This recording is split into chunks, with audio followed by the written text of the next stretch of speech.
Francis Ngannou, pleasure to speak to you all the way from Asia. How are you, sir? I'm good, man. I'm really good.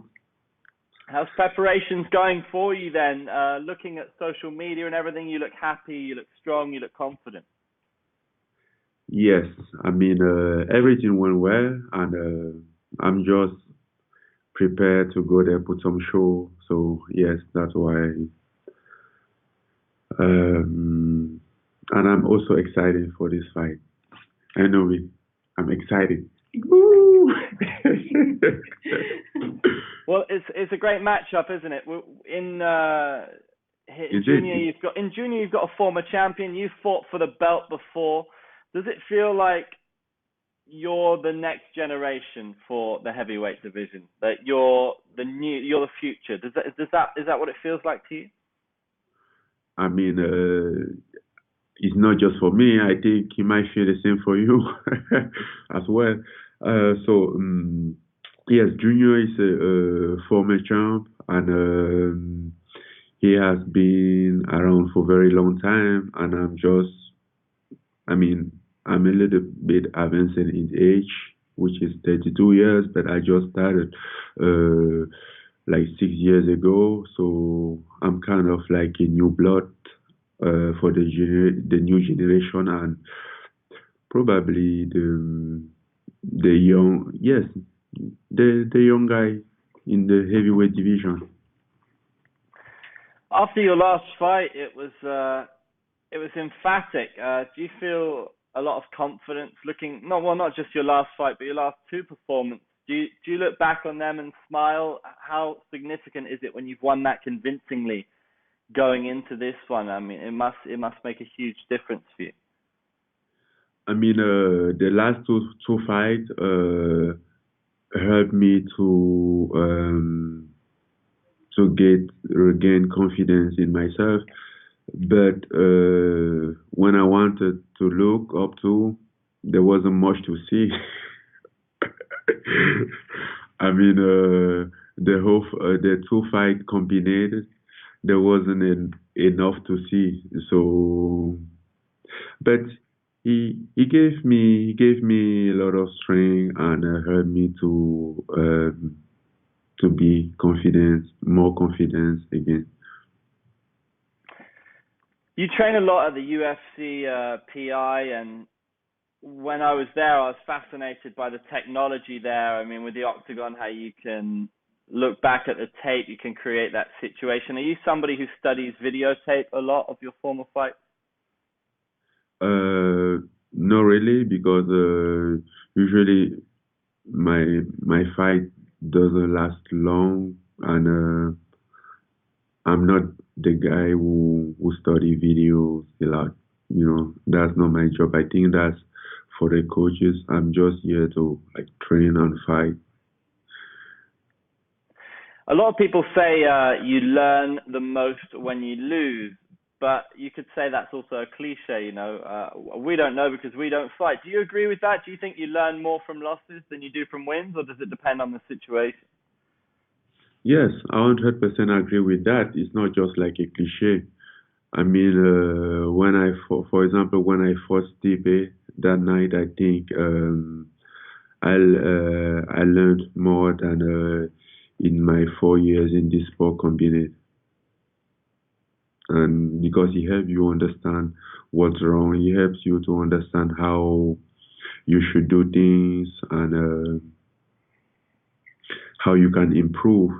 But when you win, you're just happy that you win. You celebrate. You don't look back to your mistake.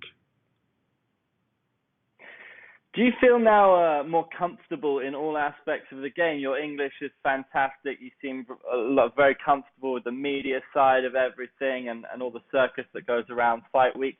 Do you think that's helped you inside the octagon as well? Um, Maybe, I don't have to. I don't get I don't stress about this thing anymore, and sometimes I even feel like I don't care, because I just want to let the pressure down. and then to enjoy the fight week and the fight as much as possible. Just go there to have fun. Don't take anything like too serious. I mean, it's too serious. It's very serious, and that's what uh, we work hard for, and then we get some discipline. We put some discipline in order, but at some point you have to relax and then just enjoy the process. That helped as well.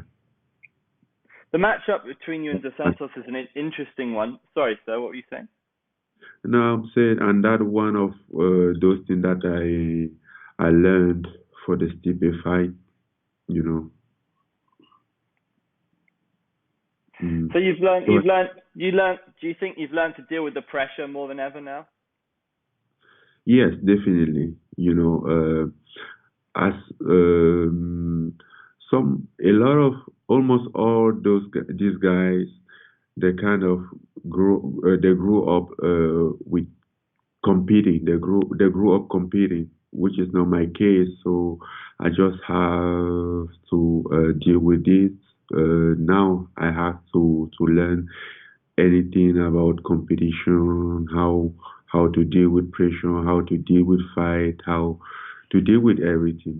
So that's why I think it's my learning process.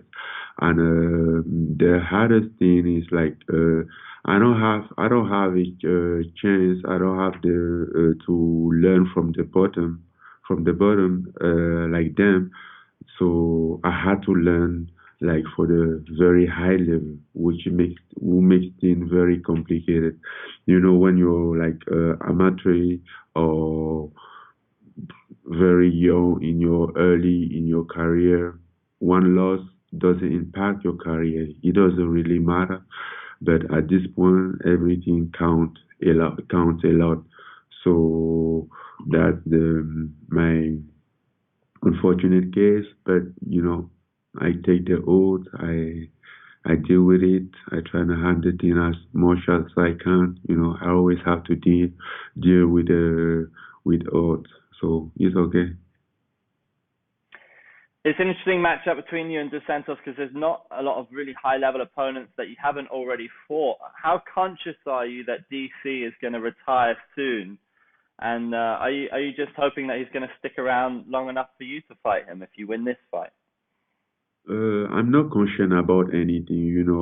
DC knows what DC wants because they've been talking a lot about DC, what he's gonna do when he's gonna retire, and apparently he doesn't sound like he's going to retire uh, because one of those G-Day has passed.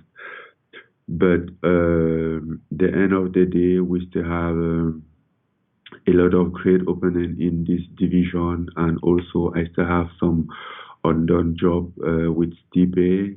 So I don't care what happened with DC. If he stick around, okay, let's go. If he decides to retire, he deserves that. He gave a lot to the sport and he been around for a very long time. So it's okay either way. It's interesting sometimes seeing you on Twitter. You do seem to be a fan of the sport as well as a pro. And another fan of the sport, Joe Rogan, has talked about one of his fantasy matchups is you versus John Jones. As a fan, do you like the idea of welcoming John Jones at heavyweight? As a fan, okay, let me think about it. As a fan, how does it look like Ngannou against John Jones? Yes, I think you'll be. Yes, I think it's a good one. You know, but personally, I don't think like it's something very exciting for me or very interesting because this guy is changing weight class, coming from the light heavyweight to the heavyweight. So, and it's not something who particularly exciting me. And Mhm. finally, then, sorry, sir. But if it's meant to happen, it will happen. You know, I'm here, I'm around, I'm going anywhere. And I'm not turning down the challenge. Well, I think it'd be super exciting personally. But some exciting news in MMA then about in France that France finally is going to make MMA legal. So how much of a dream would it be for you, do you think, to fight in Paris? You know, I think be like some accomplishment. This will be something like very personal. Um, I was thinking about that even yesterday again, and the fact that 6 years ago I was in France. I went in France and kind of like I was a homeless, sleeping in the parking lot, walking around with my backpack, with my everything inside. Have had to go to the park to use the water in the park to brush my teeth every morning. That was, I mean, when you think about all these facts, it's kind of like funny and very exciting, and it sounds like to be a very interesting story. So yes, you'll be very, very nice.